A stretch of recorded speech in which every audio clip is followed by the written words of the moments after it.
Hey everyone, कैसे हैं आप? I hope you all are doing well. So आज मैं आपको मैरिज के बारे में बताऊंगी। What are the grounds for divorce, और in the end of this video मैं आपको बताऊंगी कि व्हाट आर द रेमेडीज़ और आप कौन सी रेमेडीज़ सीख कर सकते हैं instead of going and getting divorce.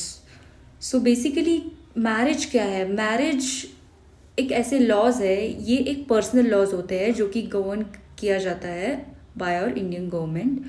और personal laws like Hindu law, Muslim law, Christian law, ये सभी एक पर्सनल लॉज है जिसमें आप अपने personal rules and personal laws apply कर सकते हैं बेसिकली इन मैरिज।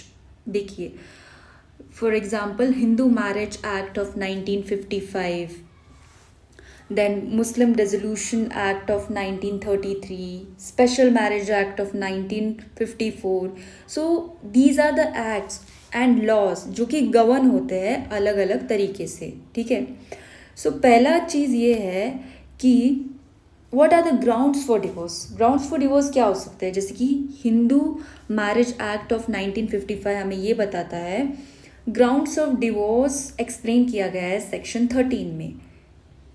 मतलब क्या क्या ग्राउंड्स हो सकते हैं एक हस्बैंड या वाइफ को डिवोर्स लेने के लिए।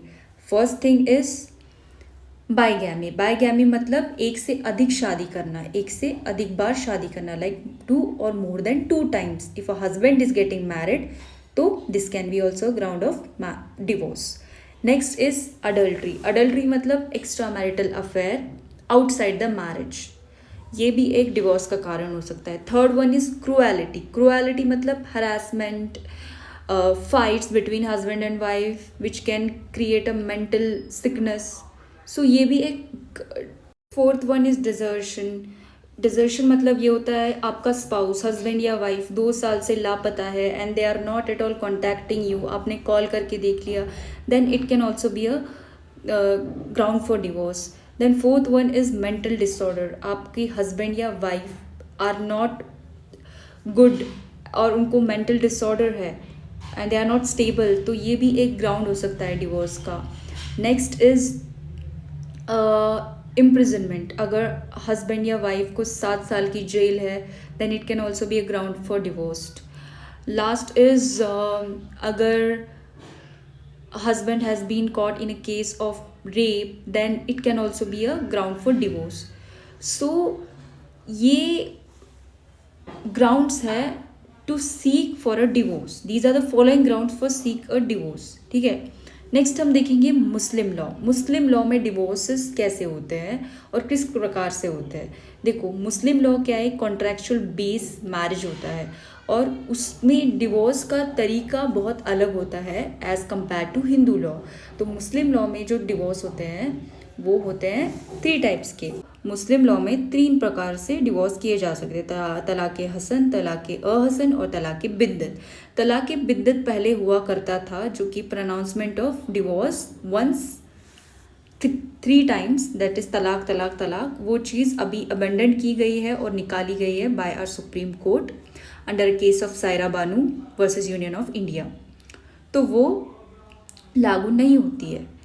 तो अब हम देखेंगे कि क्या ग्राउंड्स होते हैं डिवोर्स के अंडर मुस्लिम लॉ। देखिए, ground for divorce under Muslim law similar होते हैं एज ऑफ हिंदू लॉ। इसमें क्या होता है?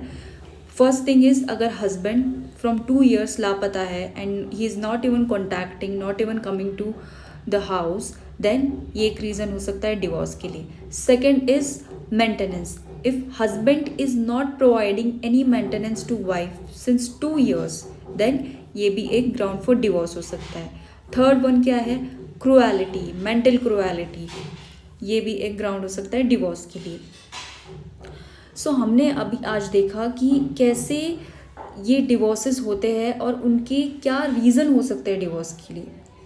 तो लास्ट में मैं आपको ये बताना चाहूँगी कि what are the remedies. Remedies क्या हो सकती है कि डिवोर्स के लिए हर टाइम हमें जाके डिवोर्स फाइल करना ज़रूरी नहीं है। There are other ways and modes also like mediation.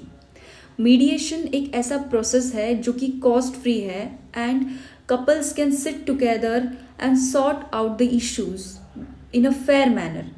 So I think so before going to file any divorce, the couple should seek for a mediation सो ये जो अल्टरनेट डिस्प्यूट रेजोल्यूशंस है, इसके द्वारा जाना एक बहुत ज़्यादा ही अच्छा और कॉस्ट इफ़ेक्टिव मेथड मुझे